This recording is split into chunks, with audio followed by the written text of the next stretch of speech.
Hello friends, இன்றைக்கி சிறகடிக்க ஆசையில் என்ன நடந்துச்சுன்னு பார்த்தோம்னா, எல்லாருமே வந்து முத்து மீனாவோட ஃபஸ்ட்டு திருமண நாளை வந்து எல்லாம் கொண்டாடிட்டு இருக்கிறாங்க ஜாலியாக.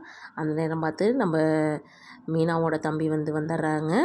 அதை வந்து கையில் வந்துட்டு துணிமணி எல்லாமே வாங்கிட்டு வராங்க. அதை பார்த்த உடனே அப்படியே முத்துக்கு வந்து ஷாக் ஆகி நிற்கிறாரு. எதுக்குடா இவன் வந்தான் அப்படிங்கிற மாதிரி இருக்குது. மீனாக்கு வந்து ஐயோ தம்பி வேற வந்துட்டானே, இவர் வேற கோவப்பட்டு எதுவும் அடிச்சிருவாரோன்னு வேற இருக்குது. உடனே அண்ணாமலை வந்து வாடா உள்ளே வா, ஏன் நின்றுட்டுருக்க அப்படிங்கிற மாதிரி சொல்கிறாங்க. ஆமாம் அக்காவோட கல்யாண நாளில் அதான் செலிப்ரேஷன் நடந்துகிட்ருக்குல்ல, அதுக்காக தான் நான் வந்தேன் அப்படிங்கிற மாதிரி வந்துட்டு திருமண நாள் வாழ்த்துக்கள் அப்படின்னு முத்துக்கிட்ட வந்து சொல்கிறாங்க.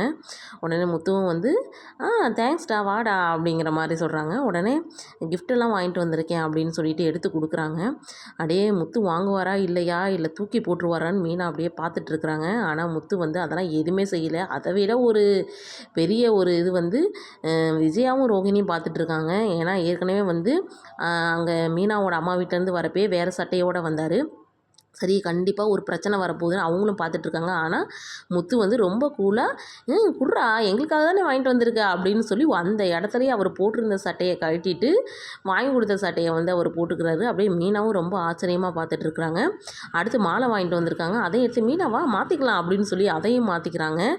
அதுக்கப்புறம் இவ்வளோ தூரம் நீ செஞ்சிருக்கில்ல, உனக்கும் ஏதாவது செய்யணும் அப்படின்னு சொல்லிட்டு கேக்கை எடுத்து அவர் வாயில் வச்சு ஊட்டி விட்றாரு. எல்லாத்துக்குமே அப்படியே ஆச்சரியமாக பார்த்துட்ருக்குறாங்க.